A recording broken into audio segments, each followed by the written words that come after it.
"Don't shoot, cowboy, let me live, and I'll give you a family," whispered the Apache woman. The sun beat down on the Arizona territory, a relentless hammer against the anvil of the land. It was late summer 1881, and the heat hung low, heavy, suffocating. Not a cloud dared to mar the vast, indifferent blue above. Not a single bird stirred the air, no distant cry of a hawk, no rustle of wings. Just the dry, pervasive hush of the land stretching wide across the canyon mouth, rimmed with sandstone ledges that shimmered like heated brass and dead brush, brittle as bone clawing at the ancient rock. I sat astride my horse, Old Blue, on a high ridge, overlooking the basin, the reins slack in my hand. Sweat crawled a persistent tickle down the back of my neck, gathering in the collar of my worn denim shirt. My fingers, calloused and rough from years of working this unforgiving earth, hovered near the lever of my Winchester. It was a familiar weight, a constant companion in a life that had grown increasingly solitary. I'd been riding for hours, heading home from a trading trip out east, salt pork and flour weighing down my saddlebags, the dust of the trail clinging to every pore. I hadn't planned to stop. Not for anything. Not for anyone. Then I saw her. A woman kneeling alone in the hollow below, where an old riverbed curved like a faded scar through the valley floor. 50 yards off, maybe less, a figure stark against the blinding white dust where the river once ran. My first instinct, honed by years of scouting and a lifetime of self-preservation, was to remain unseen, to ride on, to let the vastness of this territory swallow her as it had swallowed so much else. But something held me, a flicker of something deep within the hardened shell I'd built around myself. A ghost of a memory, perhaps, of a time when I still felt the pull of human connection. Her back was straight, almost unnaturally so, given the desolation around her. Her arms were slightly lifted, palms forward, in a gesture I couldn't quite decipher. Supplication, resignation. Her black hair, damp with sweat or something else, hung tangled down her back, sticking in places to her face and shoulders. Her dress, a patched, crude cut, was half torn, the left sleeve completely gone, the fabric clinging damp to her chest and hips. Her feet were bare, vulnerable against the harsh ground. She hadn't spotted me yet. I watched her, my gaze sweeping the surrounding terrain, searching for any sign of others. Riders, horses, movement, sound. Nothing. Only the relentless wind, a dry whisper through the canyon, and the faint creak of my saddle leather. My heart wasn't racing, not yet, but my chest felt tight. A familiar constriction that spoke of unease. Something about her posture struck me as wrong. Or maybe not wrong, just off. Resigned, like someone who already knew how this would end. I nudged Old Blue down the slope slowly, deliberately keeping the Winchester within easy reach. I didn't aim it, not yet. Just watched her, my eyes fixed on the solitary figure. The dust lifted around us as we descended, a fine, powdery cloud. When she finally saw me approach, she didn't stand. She didn't flinch. She simply raised her eyes. And then she spoke. Her voice was quiet, almost a whisper, yet it carried a surprising steadiness through the dry air. "Don't shoot, cowboy. Let me live and I'll give you a family." I stopped Old Blue about 15 feet from her. The dust I'd stirred settled around her shoulders like a shroud. She didn't look up again, her gaze dropping to my boots, then to my hands still resting near the rifle. Family.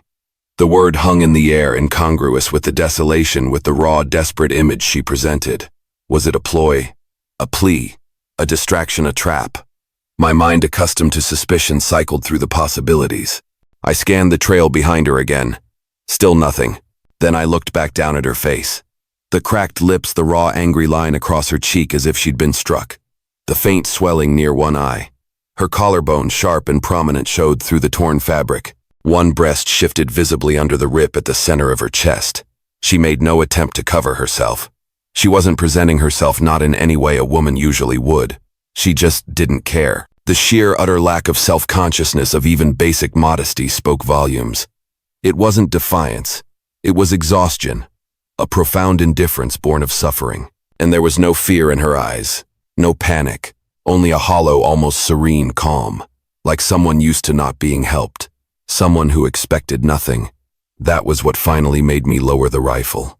Slowly. My grip loosened, the barrel dipping towards the ground. "Who did this to you?" I asked, my voice rougher than I intended, unused to speaking more than a few words at a time. She didn't answer. Her gaze remained fixed on some point beyond me, or perhaps on nothing at all. "Where's your tribe?" Still nothing. A wall of silence. I stared at her for a moment longer, then swung down from the saddle, my knees cracking with the effort. I'd been riding for hours, and the stiffness in my joints was a constant reminder of the passage of time of the years I'd spent alone. I hitched Old Blue to a gnarled stump nearby. She was young, I realized now that I was closer. Mid-20s, perhaps.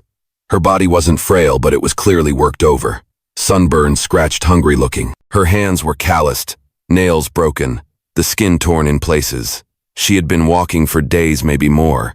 The soles of her bare feet looked torn open, flies buzzing lazily at her ankles. Blood dried to a black crust dripped from her knees.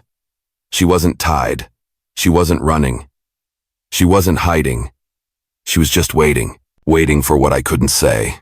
For me to shoot her, for me to leave her. I reached into my saddlebag and pulled out a wool blanket frayed at the edges. Walked toward her slowly, deliberately.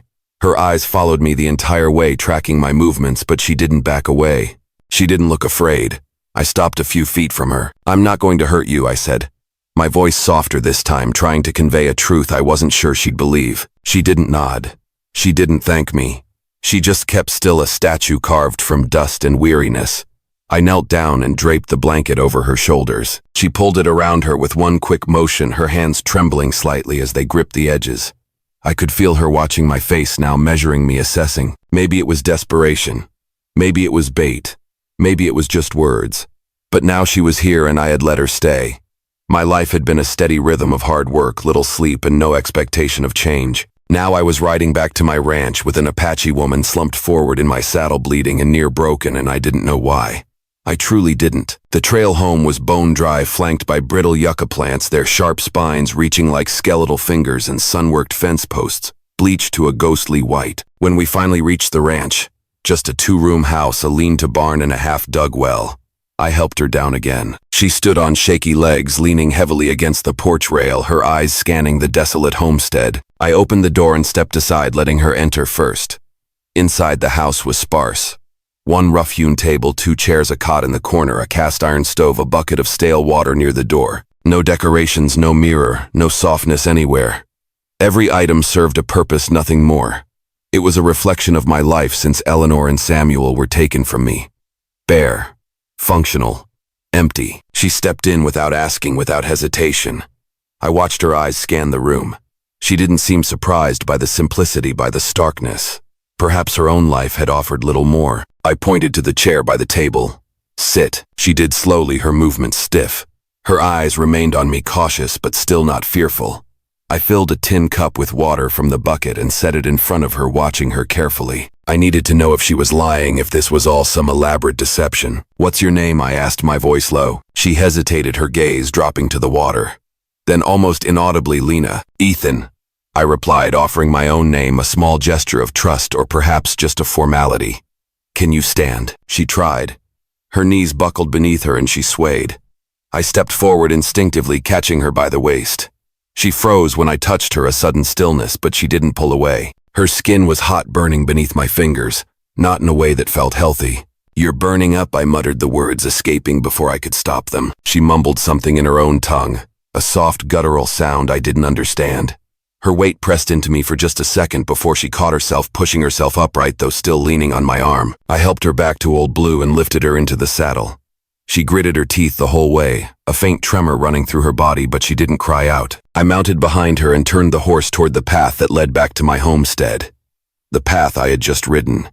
The path that now felt irrevocably changed. I had been a scout during the war, a man who understood the landscape of conflict and survival.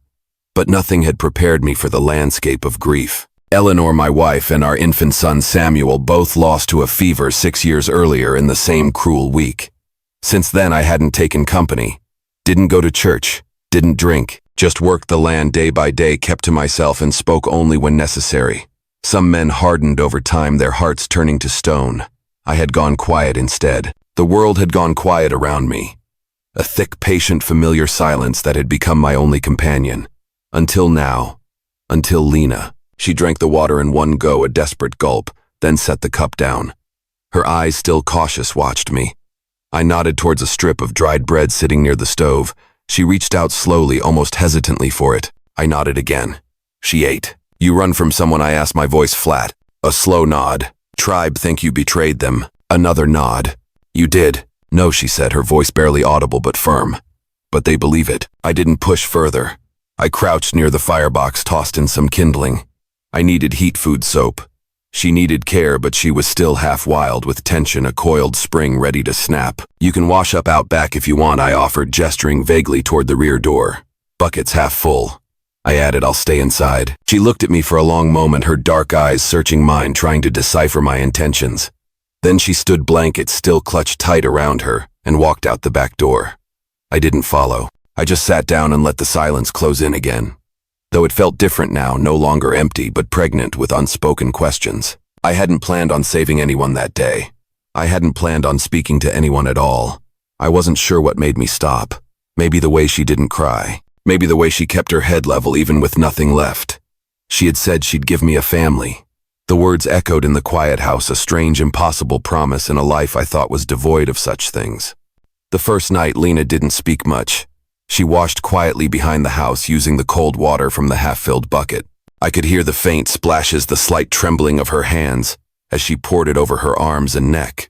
I stayed inside, my back to the door, pretending to focus on stacking firewood near the stove. But my ears were tuned to every shift of the bucket, every small gasp she made when the cold water hit her raw skin. A part of me, the part I usually kept buried deep, felt a flicker of something akin to concern. When the back door creaked open again, I looked only once.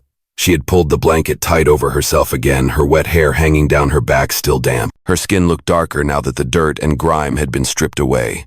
She no longer smelled like death, like the dust and desperation of the trail. She smelled like wind and earth, a clean, wild scent that was both unfamiliar and strangely compelling. I laid out a folded wool blanket and a thin mattress near the fireplace, pointing at it.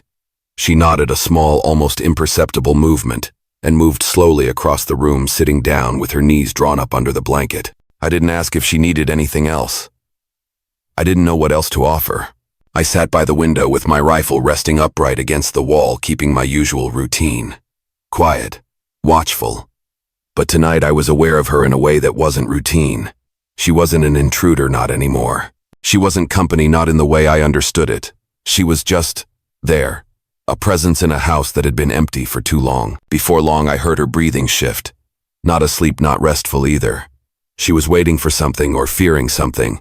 I didn't try to make her talk. I turned the lamp low, letting the house fall into the kind of silence I was used to. Thick, patient, familiar. But it wasn't quite the same. It was a shared silence now, a fragile thing that held the weight of two lives. In the morning, before the sun came over the ridge, I opened the front door to let the cool, crisp air in. She was already awake, sitting cross-legged on the blanket, watching me. I nodded once. There's coffee. She didn't move. Food's light, I continued, my voice still rough from disuse. Can fry eggs later. You eat meat? Yes. Her voice was soft but clear. I poured coffee into a tin mug and set it on the table. She stood slow and stiff and walked toward it. Her legs still trembled slightly, a testament to her ordeal. She sipped carefully, steam rising against her face. I saw now that she was younger than I'd first guessed. Maybe not yet 25. Her features had sharpened since she'd cleaned herself. High cheekbones, a faint scar across her jaw, dark eyes that didn't blink much, eyes that held a depth of experience far beyond her years. She'd been through things. That much was clear. I sat across from her. Neither of us spoke for a while, the silence between us, not awkward, but a space of careful observation. Then, unable to hold back the question that gnawed at me, I asked, "Why were you really out there alone?" She set the mug down, her gaze steady. "My brother led a raid. White settlers. Someone warned the ranchers before it happened. They blamed me. Did you? Number." She paused, her eyes distant as if reliving the moment. "One of the traders who passed through last spring. He followed me when I went to the river. He talked like he knew me. Thought I owed him something. I said no. He must have told the others something else. They didn't ask her side. They tied me outside the camp. Left me with no water, no food. Said I brought shame. I waited 2 nights, then walked." "How long you been walking?" 3 days, maybe 4. I looked at her hands again, scratched, blistered, torn in places. Her face had been sunburned badly along the left cheek. She must have walked in the heat without shade. No horse, no shoes. The sheer endurance of it was staggering. "Why say that thing?" I asked, the question I'd been holding since our first encounter. "About giving me a family. Why say it?" She studied me before answering, her dark eyes piercing. "Because if I begged, you might have turned away. But if I gave you something you thought I'd trade, I didn't know I admitted the words feeling inadequate. But men look at me like something to buy. I didn't speak. My jaw tightened. Her words lingered longer than she probably meant them to. Not because I was offended, but because she wasn't wrong. She didn't see me as safe. She saw me as someone who might take her or leave her depending on what she offered. The raw honesty of it was unsettling. I stood and moved toward the fire to break the eggs, cracking them into the skillet, letting them hiss and spit in the grease. She stayed silent, her presence a quiet weight in the room. After breakfast, she helped gather water from the well. The bucket rope was rough, frayed in spots, but she pulled it with slow, determined movements. I watched her, cautious, precise. She didn't waste motion, didn't ask questions. She stayed near the edge of the yard, never stepping past the outer fence as if respecting an invisible boundary. By noon, she was mending one of my shirts on the porch, a needle between her fingers, her bare feet tucked under her. Her own dress, still torn at the shoulder, kept slipping, and she'd pull it back without thought. Each time I saw the curve of her collarbone, the edge of her chest visible beneath the blanket she'd now tied around her waist like a shawl. I didn't look long. I was a man who hadn't touched a woman in 6 years, hadn't even truly seen one in that way. But what stirred in me wasn't lust. Not in the crude, easy way men talked about in town. It was awareness. A profound awareness of another living, breathing human being. The way she kept moving forward. The way she didn't ask for pity. I stood fixing the fence near the barn, glancing toward her only once in a while. She never looked up unless I passed close. Then her eyes tracked me, carefully assessing, measuring. She didn't trust me yet. Not fully. How could she? That night she asked to sleep in the barn. I didn't argue. I understood the need for space, for a boundary. I just brought a blanket, a lantern, and a bucket of water. She stood at the barn door with her arms crossed until I stepped back. Then she went in without a word. I stood outside for a minute, the lantern inside casting her shadow long against the stall wall. She sat in a corner, folded legs and straight spine, like someone used to guarding their own back. I could have asked her to stay in the house again, told her it was safer, but I didn't. She needed space, and I understood that more than most. Back inside, I sat at the table, staring at nothing. My thoughts drifted to Eleanor, to the little headstone out behind the house that bore 2 names, one barely carved. Samuel. I thought of how quiet the house had been all these years. How I'd gotten used to the way grief folded into everything, into meals, into work, into my sleep. But now someone else was breathing under my roof. She wasn't Eleanor. She wasn't a stranger anymore either. She was just there, eating my bread, stitching my shirt, bleeding on my floor, and I had let her stay. The quiet had been broken, and a strange, unsettling part of me was grateful for it. The next morning came with wind. Dry and restless, it stirred the dust across the yard and slapped the clothesline until it creaked a mournful sound. I rose early, like always, pulled on my boots, filled the stove, made coffee. I didn't check the barn right away, letting her wake in her own time. But by the time I stepped outside with a second mug in hand, the barn door was already open.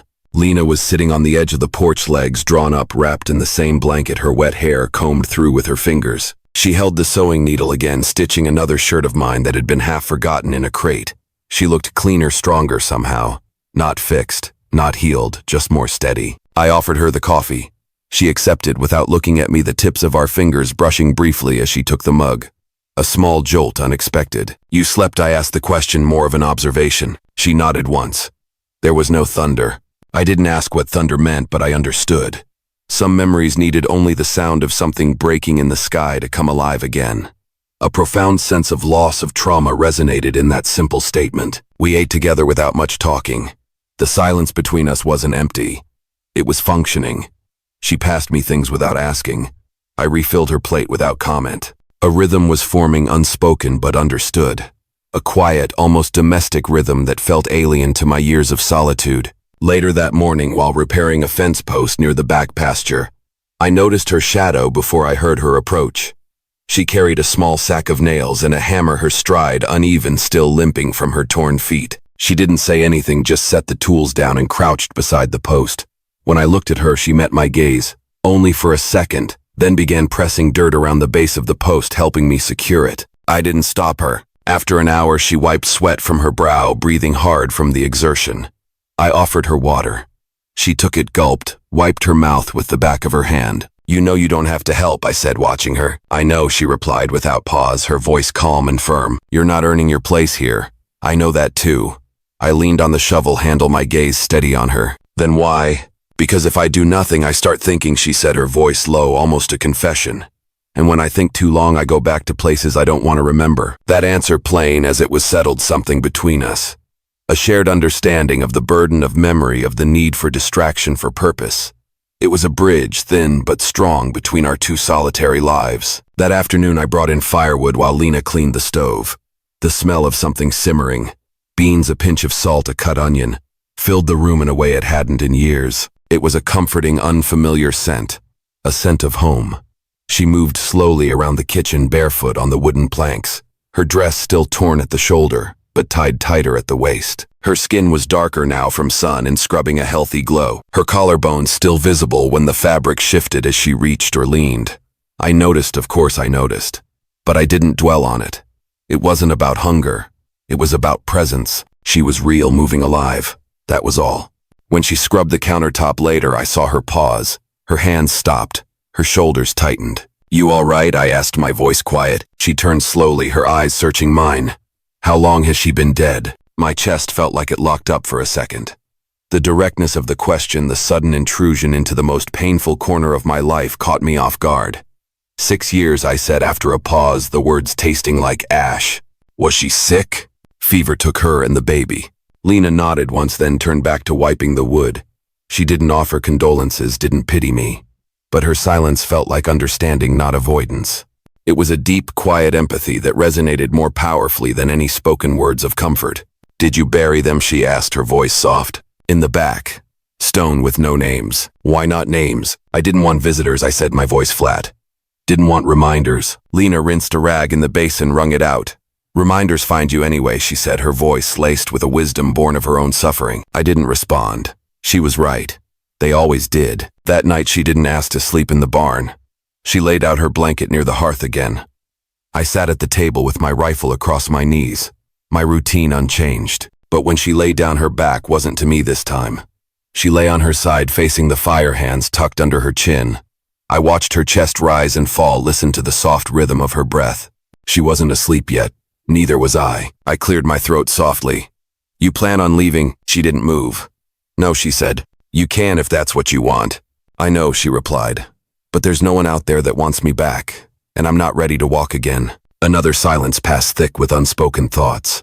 Then after a while I asked, "You worried someone will come looking for you?" "They won't come to ask questions, just to take." I nodded.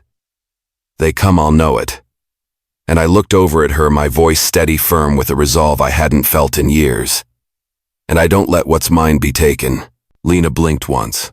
Her face didn't change, but she didn't look away. A question lingered between us that neither of us said aloud.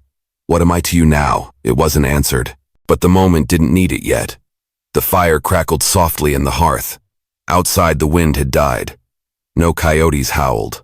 No owls called. For the first time in 6 years, the ranch house didn't feel empty, not even with only 2 people in it. And I didn't feel like a man waiting for the world to end anymore. Not tonight. By the 4th morning, the silence between us wasn't strained anymore. It had settled into a comfortable, almost companionable hum. Lena had started moving through the house like she belonged in it, not with arrogance, but quietly, deliberately. She swept the floor in the morning without being asked.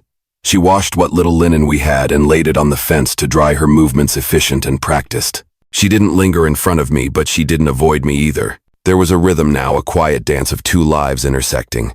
She seemed to understand the space, what to touch, what not to. She didn't go into the small back room where Eleanor once slept. She didn't ask about it.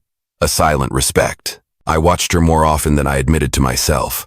The way she carried a bucket, careful not to spill a drop. The way her hips moved when she walked the dry patch behind the barn where she'd started planting something with her bare hands.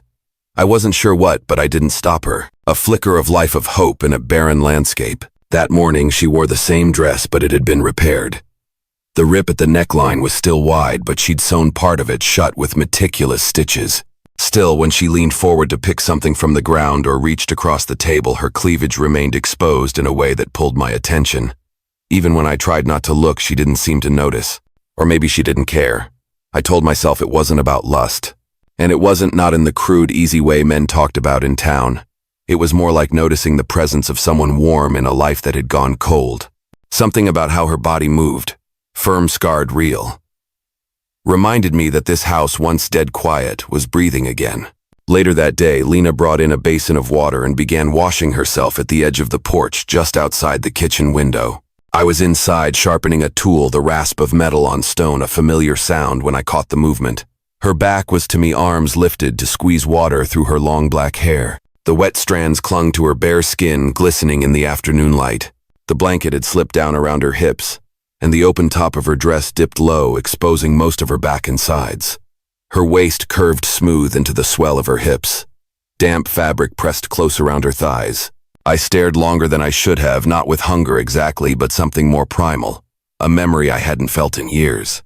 A memory of connection, of intimacy, of shared vulnerability. She turned slightly, caught my eyes through the window. She didn't startle. She didn't flinch. She met my gaze, a quiet acknowledgement, then returned to wringing out her hair. No shame, just quiet acknowledgement. It was a moment of profound honesty. A silent understanding passing between us. That night she brought in the last of the firewood without being asked. Her feet were healing, though still red and tender. She limped less now. She no longer wrapped herself in the blanket indoors, a sign of growing comfort, of trust. We sat on the porch as the sky turned dark. Crickets chirped low in the brush, their song a steady rhythm in the fading light. The stars came out behind the hill line, quiet, and fixed, ancient witnesses to the unfolding drama of life. Lena spoke first, her voice soft, contemplative. "Why don't you ever go into town?" I sipped from the tin cup in my hands before answering. "Ain't much there for me. You don't trade. Don't need anything. I go twice a season," I explained, "for supplies, tools. I don't linger." "You afraid of people?" "No," I said, my voice firm, resolute. "I just stopped needing what they offer." She nodded. "My mother used to say, men who live alone too long forget the shape of others." I let the words sit heavy and true. I didn't disagree. She was right. I had forgotten the nuances of human connection, the subtle dance of interaction. Lena turned her body slightly toward me, resting her chin on her knees, her eyes dark and knowing fixed on mine. "You look at me when I'm not looking." My jaw tightened, a familiar clench, but I didn't deny it. There was no point. "You think I'm trying to trap you?" she asked, her voice devoid of accusation, simply curious. "No," I said, the word coming out with more certainty than I expected. "Then why don't you come closer?" I looked at her, truly looked at her. "Because you're still healing. So are you." We sat in silence again, the air thick with unspoken emotions, with the weight of our shared pasts. Then, without asking, she stood and stepped closer to me. Her bare feet brushed the edge of my boot, a feather-light touch that sent a jolt through me. I didn't move. My breath caught in my throat. Her hand reached out and rested on my knee. Not boldly, not seductively, just steady. A simple, profound contact. She watched my face, her eyes searching, waiting. My throat worked as I swallowed, my gaze fixed on hers. My hand rose slow, uncertain, and rested gently on her wrist. That simple contact felt louder than anything that had passed between us before. It was a bridge, not of words, but of touch. She stepped closer. I didn't stop her. Our knees touched, a warm pressure against my denim. Her voice was quiet, a mere breath. "I want you to kiss me." I hesitated. Not because I didn't want to, but because it felt like the moment might break something if rushed. This wasn't a casual embrace. This was significant. This was a step into something unknown, something I hadn't allowed myself to consider in years. "I'm not a man who does things halfway," I said, my voice a low rumble. "I'm not asking halfway." Her eyes held mine, unwavering. I leaned forward. Our lips touched, careful at first, a tentative exploration, then firmer, a deeper connection. It wasn't rushed. It wasn't a possession. It was slow, real. My hand cupped the side of her jaw, my rough thumb brushing her cheekbone, feeling the warmth of her skin. Her fingers curled around my shirt, gripping the fabric. Her body leaned into mine, warm and certain, a presence that filled the emptiness I had carried for so long. We didn't say anything after. She stayed beside me, her head against my shoulder, as the wind picked up a soft sigh through the canyon. I looked out over the darkening land. Something had shifted. Not broken, not rushed, just shifted.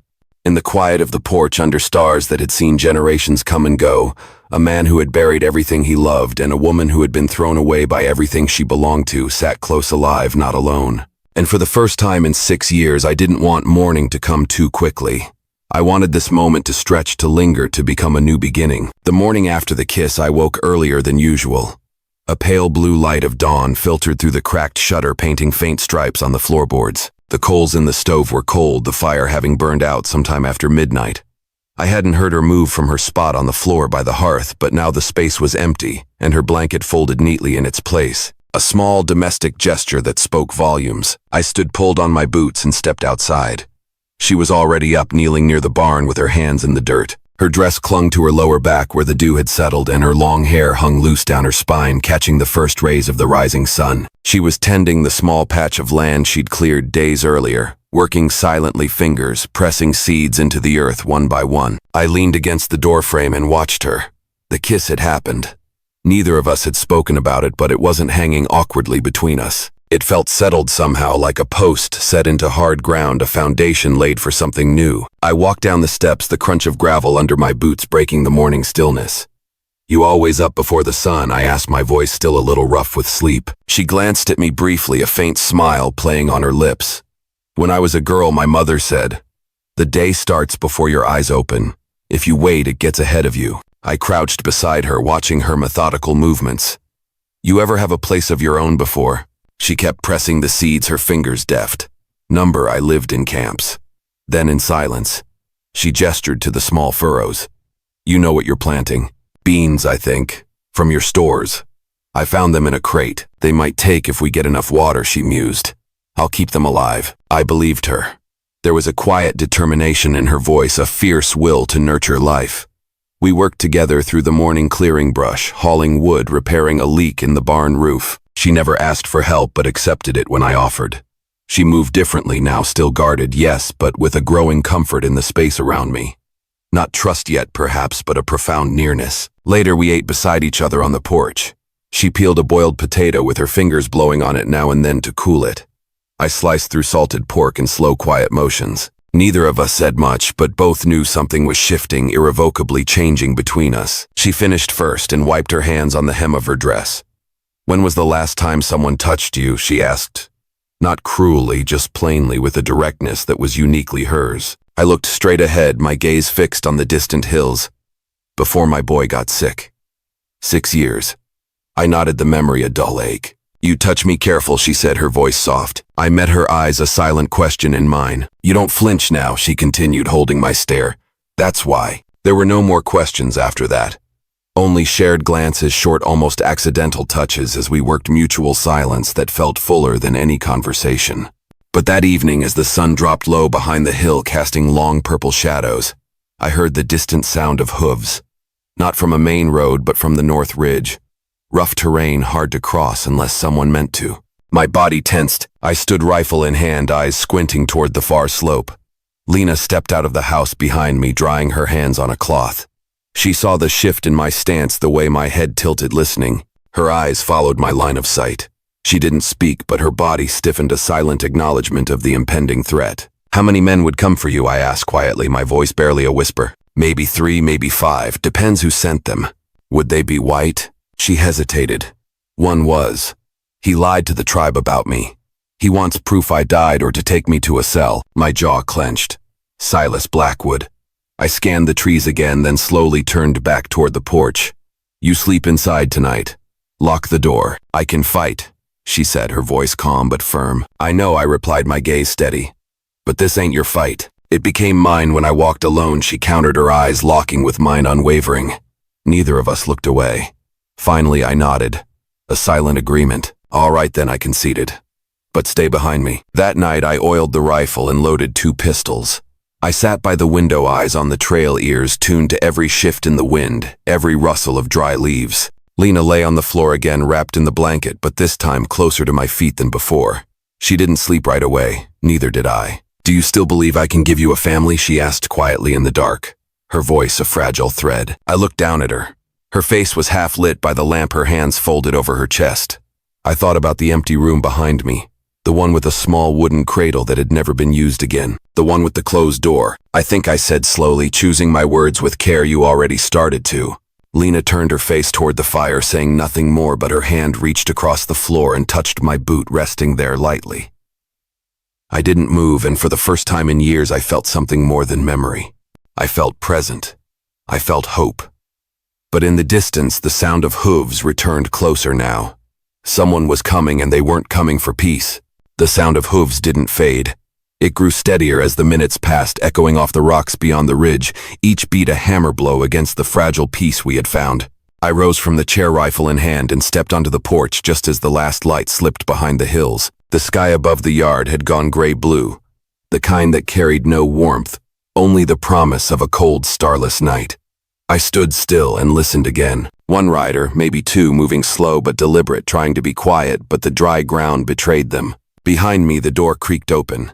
Lena stepped out, barefoot, arms wrapped around her, middle her eyes scanning the horizon, already knowing what I had heard. I turned to her, my voice low. "You sure they'd come this far?" She nodded, once her face grim. "If they know I'm alive, yes." I handed her a small pistol. "My old Colt. You know how to use it." She checked the chamber without speaking, her movements practiced precise, then held it tight. I didn't need more proof. We waited in silence at the edge of the porch, two figures silhouetted against the deepening twilight. A silent pact formed between us. Then the first shape broke from the trees. A man on horseback, scruffy, older, a long rifle resting on his saddle horn. He wore a battered hat and a worn vest, his face shadowed by the setting sun. Silas Blackwood. He slowed when he saw the house, then came to a full stop 30 yards out. I raised my voice, letting it carry across the quiet yard. "You lost." The rider didn't answer right away. He tipped his hat back, revealing a long, jagged scar down the left side of his cheek, a testament to past violence. "Name's Silas Blackwood. I'm tracking someone." Lena's fingers tightened on the pistol beside me. I didn't lower my rifle. "Ain't nothing out here but rock and dirt." "I ain't looking for land," Blackwood said casually, his voice a low drawl that grated on my nerves. "Looking for a girl, Apache, said to be traveling alone. Might have been seen near your trail a week back. Got a bounty on her. Some claim she was involved in settler deaths. Her tribe tossed her out." He watched me, his eyes sharp, assessing. My face didn't change. "You think she'd end up out here?" "I think people go where they think no one will find them," he replied, a cruel smile touching his lips. "But we always do." Lena stepped forward then, not out of cover but close enough for her voice to carry clear and strong. "She didn't kill anyone." Blackwood blinked slowly, turning his head to face her. His smile widened, revealing yellowed teeth. "Well, now you're either brave or foolish, miss." I spoke before she could answer, my voice cutting through the air, sharp and protective. "She's on my land. That makes her my concern." The rider tilted his head, his eyes narrowing. "You hiding her?" I didn't blink. "I'm not hiding anything, but you're not taking her." Blackwood spat to the side, a dark stain on the dry earth. "You got no authority to block a bounty. I don't recognize bounties brought in by men who run women off cliffs for a few dollars." My voice was cold, lethal. Silence. Long. Tense. Blackwood's jaw twitched. "She worth more than you think, rancher. You're alone out here. Got no badge. No neighbors." "I got enough bullets," I said, my hand tightening on the Winchester. The man's hand drifted near his belt, a subtle movement that didn't escape my notice. Lena stepped forward, her voice surprisingly steady. "If you want me, take me. Don't make him fight for me." "No," I said sharply, my eyes still on Blackwood. "You don't give yourself to filth like this." Blackwood's horse stepped sideways, restless, sensing the tension. I shifted the rifle slightly, the click of the mechanism loud in the stillness. "You take one more step and I'll drop you where you sit." Silas Blackwood looked at us both for a long moment, his gaze lingering on Lena, then on me. Then he grunted, pulled back on the reins. "Ain't worth a mess tonight, but I'll be back. And I won't come alone." He turned his horse and rode off down the slope, his shadow shrinking in the growing dark. I said nothing, just watched him until he was gone, until the sound of his horse's hooves faded into the vast silence of the night. When the sound was gone, I lowered the rifle and turned to Lena. "You all right?" She nodded slowly, her shoulders slumping slightly with the release of tension.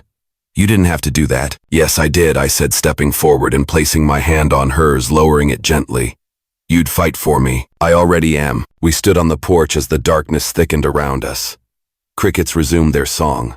The breeze returned soft and cool. Lena looked at me, her voice quiet, filled with a grim certainty. "He'll come back." "I know." She stepped closer, laid her hand on my chest, feeling the steady beat of my heart. "Then if there's a chance, if I don't get to stay, I want to give something now." I stared down at her. Her face, the soft curve of her mouth, the trembling in her voice. She wasn't seducing me. She was offering herself with clarity, with a profound vulnerability on her terms still. I hesitated, my mind reeling, but my heart knew the answer. "You sure?" I asked, quietly, needing to be certain. She nodded. "You've seen everything. You didn't flinch. You didn't take. You stayed.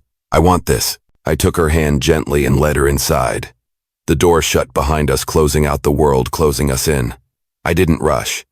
I undid the buttons of her torn dress slowly, one by one. She let the fabric fall. Her skin was warm, her breath soft against my collarbone as she leaned into me. She touched my jaw, my shoulder, then undid my shirt with careful fingers. We moved together on the bed, quiet, steady, no urgency.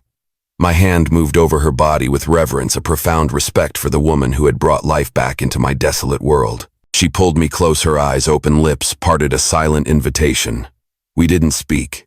Words felt unnecessary, inadequate. Later, she lay against me, her head tucked into the hollow beneath my chin, her fingers tracing slow, gentle circles against my chest. "Did you ever think you'd touch someone again?" she asked, her voice a soft murmur in the darkness. "No," I admitted the truth, raw and honest. "May either." We slept without fear for the first time in a long while, a fragile peace cradling us. But both knew the quiet wouldn't last. Morning would come, and with it the men who didn't believe in peace. I woke to silence. Not the peaceful kind, but the kind that pressed heavy on the skin, as if the world was holding its breath. Beside me, Lena lay still, her hand resting over my heart. Her presence a warm, comforting weight. The blanket was pulled halfway down her bare shoulder, and her long black hair spilled across the pillow, a dark river against the white. I didn't move for a moment, just stared at the ceiling and listened. No wind, no birds, no distant hoofbeats yet. But something was off. A prickle of unease, a scout's instinct honed by years of living on the edge. I rose carefully without waking her, dressed quickly, and stepped outside. The sun was just pushing over the horizon, casting long, distorted shadows across the yard. The fence line looked untouched. The livestock moved lazily in the far pen. But I still felt it. The same feeling I'd known out on scout missions right before a group was about to be ambushed. I checked the barn first, my rifle held ready. Then I circled behind the house toward the ridge. That's when I saw it. Tracks for maybe 5 sets of boots, fresh, coming in from the north. The same direction Blackwood had gone a night before. I crouched down, my fingers brushing the disturbed dust. Heavy boots, spurs. At least one horse had been tied nearby. Whoever they were, they'd stopped short of the house. Scouts may be watching, waiting for the opportune moment. I stood and scanned the ridge. Nothing yet, but they were close. Close enough to be planning. I went back to the house. Lena was up, pulling her dress over her shoulders when I stepped in. Her hair was still damp from the night before. Her skin marked with faint traces of where my hands had held her. When she looked at me, it wasn't with shame. It was calm, focused, a quiet readiness. "They're here," I said, my voice low. She nodded. No fear in her face, just a resolute acceptance. I saw their tracks. They're not rushing in. Not yet. They're waiting. She buckled the belt around her waist, her movements swift and sure. "You think they'll come before dark?" "Could be hours," I replied. "Could be 10 minutes. She crossed the room, pulled her boots on, and reached for the pistol I had given her. I loaded the Winchester again. Checked the extra cartridges, the familiar weight of the weapon. A comfort in my hands. Then I paused, glanced at her. "You sure you want to be part of this?" "I'm not yours to protect like a child," she said evenly, her voice firm. "I stayed. That means I fight." I nodded once. No argument. Her words resonated with a strength that both humbled and inspired me. We moved through the house, prepping without words, a silent choreography born of necessity. I handed her a small pouch with powder and a striker. She tucked it in her waistband. I showed her the blind spot near the fence line where anyone might circle behind. She walked the perimeter with me, her eyes sharp, absorbing every detail. We knew the land better than any outsider would. As we passed the backside of the barn, she stopped and turned to me. "If something happens," I cut her off, my voice sharp with a fear I tried to suppress. "Nothing's going to happen to you. Listen to me," she said, stepping closer, hand resting on my arm, her gaze piercing. "If something happens to me, don't let them bury me nameless. Not like your wife." I stared at her, my throat tightened, a sudden unexpected wave of grief washing over me. "I don't want to think that far ahead." "You have to," she insisted, her voice soft but unyielding. "That's what we're taught." I swallowed hard, my jaw locked, then nodded. "Your name?" I asked, the words a painful echo of my past. She paused, her eyes softening. "Eleanor carved the stone. My son never got one. His name was Samuel." The name spoken aloud after so long felt like a release, a small crack in the wall I had built around my heart. She reached up, touched my jaw. "If I die, say my name once, then forget the pain." I didn't answer. I just pulled her into me and held her for a long minute, her body a fragile warmth against mine. Then we separated and took our places, ready for whatever the day would bring. By mid-morning, the first figure appeared. Silas Blackwood again. Same scar, same hat. This time he had 3 other men with him. 2 rode mules, 1, a buckskin stallion. They stopped just outside the yard, rifles visible, a grim tableau against the harsh landscape. I stepped out onto the porch, shotgun slung low, Winchester held loose but ready. Blackwood grinned, a predatory flash of teeth. "I told you I'd be back." "You brought help," I observed, my voice flat. "Guess he didn't think you could handle me on your own." One of the men behind him laughed, a harsh grating sound. Another spat and unhooked his rifle. "We're not here to argue, Holt," Blackwood called, his voice now devoid of its casual drawl, sharp with menace. "That woman ain't yours. She's wanted. Bounty's real. Let her go and we ride out clean." Lena stepped out beside me, pistol in her hand, her presence a defiant statement. "She's with me," I said, my voice firm, resolute. "And she ain't going anywhere." One of the riders muttered something in Spanish. Another cocked his weapon, the metallic click echoing in the tense air. I didn't flinch. "I bury men right here when they push me." Blackwood's smile faded. "You really want to die for an Apache woman?" His voice was mocking, contemptuous. "She ain't yours to take," I retorted, my gaze locked on him. "She ain't a bounty. She's a person." "You touch her?" Blackwood asked, his voice sharper now, a sneer twisting his lips. "Is that what this is?" I didn't answer. My eyes locked on Blackwood, steady and hard. I said, I repeated, my voice low and dangerous, "She's not yours." Then a shot rang out from the man on the left. It hit the post near my feet, splintering the wood. I raised my rifle, instantly fired once, and dropped the shooter from his saddle. The other 2 scattered, diving for cover. Lena fired once, forcing one back behind a stump. Blackwood ducked and rolled off his horse, crawling behind cover. The yard turned silent again, except for the shallow breaths of animals and the wind cutting low. I waited, my senses heightened, every muscle coiled. The others didn't fire again. Then Blackwood's voice came from the trees, muffled but clear. "You made your choice, Holt. This ain't over." They retreated. The dust settled. I lowered the rifle, my heart pounding a slow, heavy rhythm against my ribs. Lena stood still beside me, her pistol pointed, her hand shaking only slightly. "You all right?" I asked, my voice rough. She nodded slowly. "You didn't have to do that." "Yes, I did," I said, stepping forward and placing my hand on hers, lowering it gently. "You'd fight for me." "I already am." We stood on the porch as the darkness thickened around us. Crickets resumed their song. The breeze returned soft and cool. Lena looked at me, her voice quiet, filled with a grim certainty. "He'll come back. I know." She stepped closer, laid her hand on my chest, feeling the steady beat of my heart. "Then if there's a chance, if I don't get to stay, I want to give something now." I stared down at her. Her face, the soft curve of her mouth, the trembling in her voice. She wasn't seducing me. She was offering herself with clarity, with a profound vulnerability on her terms still. I hesitated, my mind reeling, but my heart knew the answer. "You sure?" I asked quietly, needing to be certain. She nodded. "You've seen everything. You didn't flinch. You didn't take. You stayed. I want this." I took her hand gently and led her inside. The door shut behind us, closing out the world, closing us in. I didn't rush. I undid the buttons of her torn dress slowly, one by one. She let the fabric fall. Her skin was warm, her breath soft against my collarbone as she leaned into me. She touched my jaw, my shoulder, then undid my shirt with careful fingers. We moved together on the bed, quiet, steady, no urgency. My hand moved over her body with reverence, a profound respect for the woman who had brought life back into my desolate world. She pulled me close, her eyes, open lips parted, a silent invitation. We didn't speak. Words felt unnecessary, inadequate. Later she lay against me, her head tucked into the hollow beneath my chin, her fingers tracing slow, gentle circles against my chest. "Did you ever think you'd touch someone again?" she asked, her voice a soft murmur in the darkness. "No," I admitted the truth, raw and honest. "Me either." We slept without fear for the first time in a long while, a fragile peace cradling us. But both knew the quiet wouldn't last. Morning would come, and with it the men who didn't believe in peace. The next days passed without gunfire, but not without tension. Lena and I didn't speak much about the standoff. We buried the man without ceremony, a grim necessity, then burned the bloodied saddle behind the barn. We stayed close to the house, our senses heightened, always aware of the vast, unforgiving land around us. Each morning I scanned the northern ridge with my scope, my eyes searching for any sign of movement. Each night Lena placed the pistol beneath her pillow, a silent guardian against the darkness.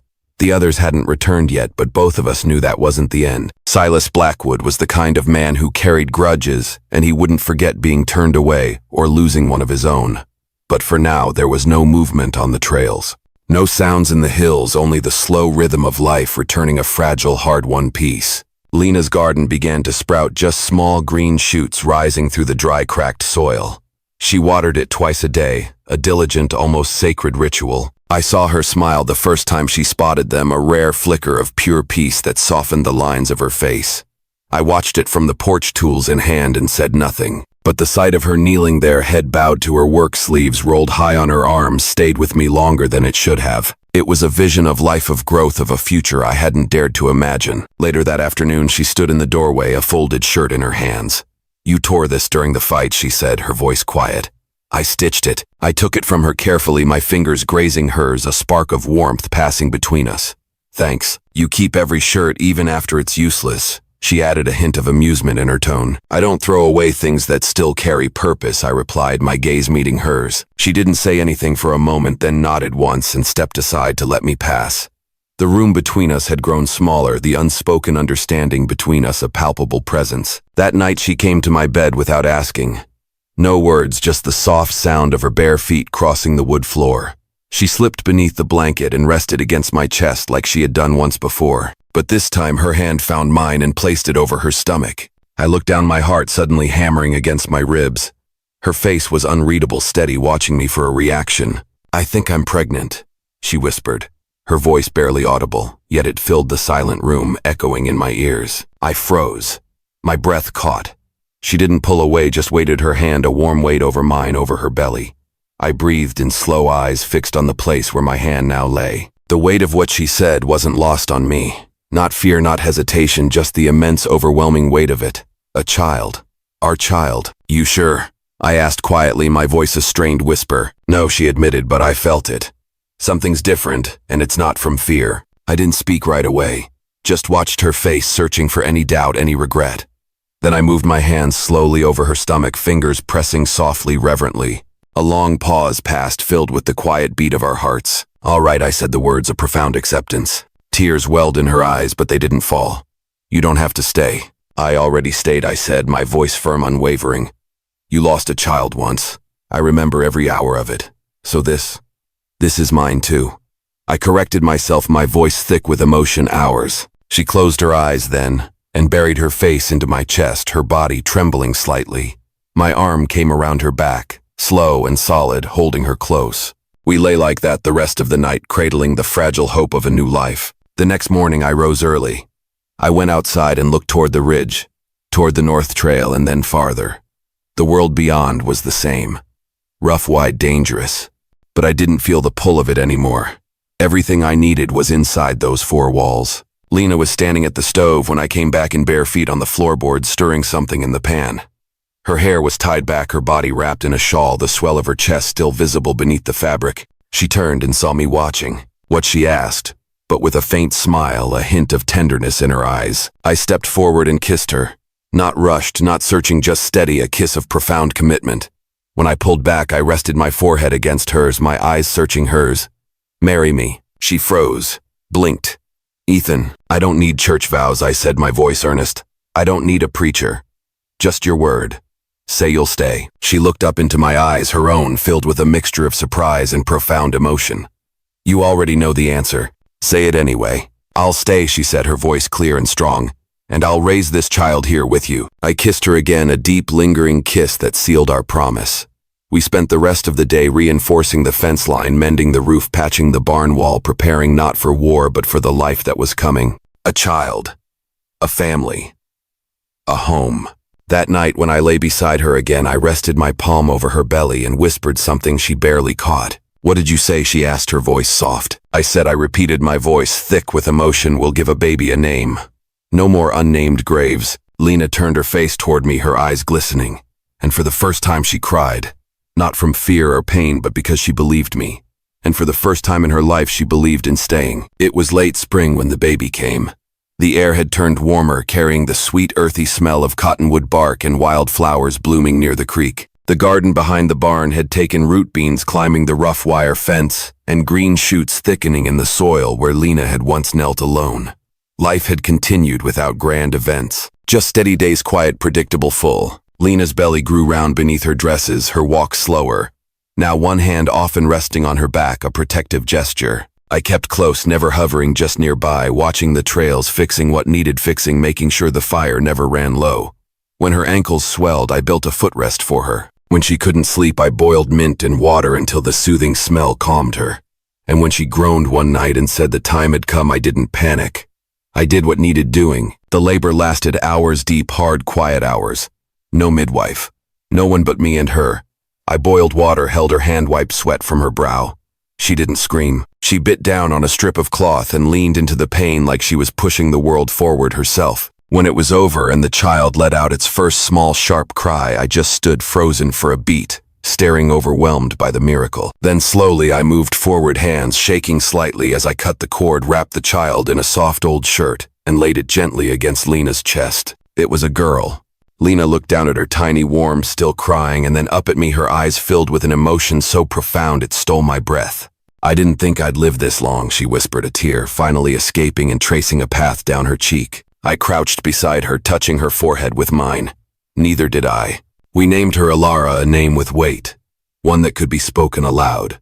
One that wouldn't be hidden on an unnamed stone. 3 days later, I took a hammer and carved her name into a plank of pine. Not for a grave, but for the front gate. I mounted it clean and level with iron nails. The Holt family ranch. Silas Blackwood never came back. Whether he died on the road or lost interest, I never found out. The land remained quiet through summer. I still checked the ridge each morning out of habit, but eventually even that stopped. Lena stopped flinching when she heard horses. She no longer kept the pistol beside her at night. We built a cradle together. Lena chose the shape. I did the cutting, my hands once used only for tools of survival, now shaping something for life. It rocked smooth and it sat beside our bed. Alara slept easy there, her tiny fingers always curling around her mother's hair or my thumb. Some evenings we all sat on the porch, Lena's head against my shoulder, the baby asleep on her chest, a soft rhythmic breathing. Chickens pecked the yard. The wind moved slow over the grass. The same wind that once brought fear now brought nothing but air. One evening as the sun dipped behind the ridge, Lena spoke, her voice soft, contemplative. You never told me why you stopped living after they died. I didn't look at her, just kept watching the horizon, the colors bleeding from the sky. Because everything felt like pretending after that, I confessed the words, a release. Even breathing. I turned to her then, my gaze full of the present of her, of our daughter. And now it feels like starting again. Lena shifted Alara in her arms, adjusting the baby's weight. I used to think love was something you had to prove, beg for, survive, for she murmured, her eyes distant, remembering a different life. And now I prompted my hand, finding hers, intertwining our fingers. Now I think it's something you stay for, she said, her gaze meeting mine, clear and unwavering. Even when it's quiet, even when it's hard. I squeezed her hand gently. You staying? She smiled, a radiant, full smile that lit up her face. I'm already home. And so what began in a dry riverbed under the threat of death became something else entirely. I, Ethan Holt, once a man living only for the past, found a future in the woman who had nothing left. And Lena, cast out, hunted, forgotten, gave life not just to a child, but to a home, a man, a name.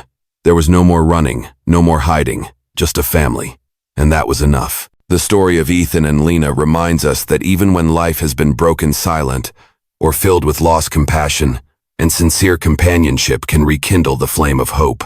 When we stop running from the past, listen in silence, and choose to stay, not out of duty but out of humanity, a true home begins to take shape. In our later years, what matters most is not the time that has passed, but who is still willing to hold our hand and help us rebuild life, even if it starts from a patch of barren ground. Enjoying these epic Wild West stories? Hit subscribe for more gripping tales of bravery, conflict, and unexpected heroes.